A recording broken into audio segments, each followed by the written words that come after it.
Сөз естіппеңіздер өзі. Жетіру деген негізі кіші жүзде кәдімгі жеті рудың тоғысқан үлкен рудың былайша айтқан тайпа елдің атауы ғой. 12 ата байұлы дейді, 6 ата әлімұлы дейді. Сосын кейін осы 7 ата. 7 ата, жеті ру. Оның ішінде жаңағы тамасы бар, керейті бар, тағы да сондай жеті рудың тоғысқан бір үлкен елдің атауы. Осы жеті ру. Бірақ мына күйге қатысы бар ма осы? Негізі байқағанымызда осы Оразбек марқұмның күйлері жетеу болса да өте үлкен тақырыптарды қамтып кеткен. Жаңағыда қарап отырсаңыздар күлтүр мамай, мысалы жеті ру және де осы тақырыптарды ала отырып, ауқымды тақырыптарды және күймен оны жеткізе білген, сол тақырыптарды аша білгенді. Жаңа күйдің барысында да толыққанды жаңағы сағасы да бар, үстіңгі шекте сөйлейді, астыңғы шекте бәрі де дамыған. Күй өзі тарих бопта сөйлейді, кейде абыз бопта толғанады. Және де бұл күйлерді атауына қарап, ары қарай тарихқа кетесіз. Бірден тарихқа кетесіз. Сонысынан күйшінің ірілігін білуге болатын шығар деп ойлаймын. Ал енді жеті руға келетін болса, осы жеті руға тарихын мен біраз өзімше зерттегендей болдым. Алдымен сол Клайн апамызға хабарластым. Содан кейін Мақсат Мұхитдинов ағамызға хабарластым.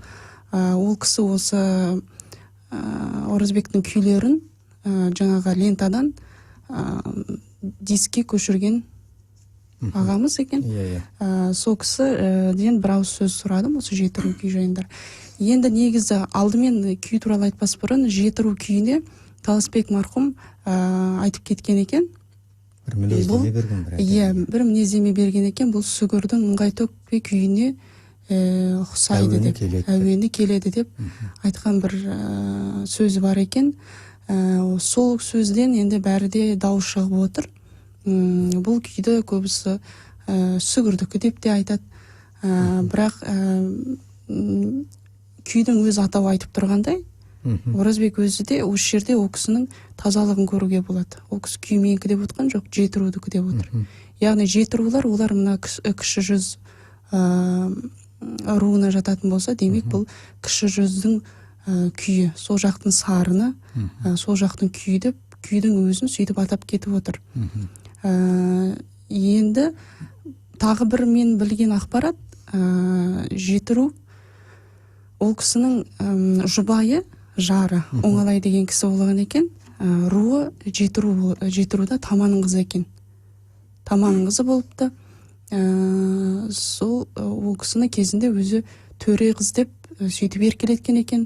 Оңалай шешеміз жаңағыдай 9 құрсақ көтерген екен. Меніңше бәлкім қайын жұртына барған кезде мүмкін осы ыңғай төкпені естіген болар. Мүмкін құлағына бір осындай күйлердің иірімі келген болар. Сосын мүмкін жаңағы сол жаңа қайын жұртқа сыйластық ретінде мүмкін сол сарынды естіп ары қарай дамытып бұл деген жеті рудың сарыны деп қалдырып кеткен. Олар деген менің бір өзімнің сыр бойы Қаратау өңірінде бұрыннан келе жатқан сарын шығар бәлкім. Жыр болса да, күй болса да, ауыз түйіс қой өз өнері.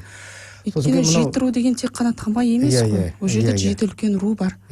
Солардың сарынына әлшекейдің теріс қақпайына да келетін тұстары бар. Қысқасы бұл бір әлі бір тылсымын бүгіп жатқан бір ғажайып күй енді жеті ру. Енді ары қарай өздеріңізді қазір бағдарлама барысында өздеріңіз тыңдайсыздар. Мен оны ыңғай төкпенде тартамын. Салыстырмалы түрде көпшілікке тыңдатамыз. Сол күйлердің сарынынан өздеріңізде байқауға болатын шығар деп ойлаймын. Әуелі жеті руды тыңдаймыз ғой. Жеті руды тартайын.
ізін суытпай Қаратаудың ыңғай төкпесін.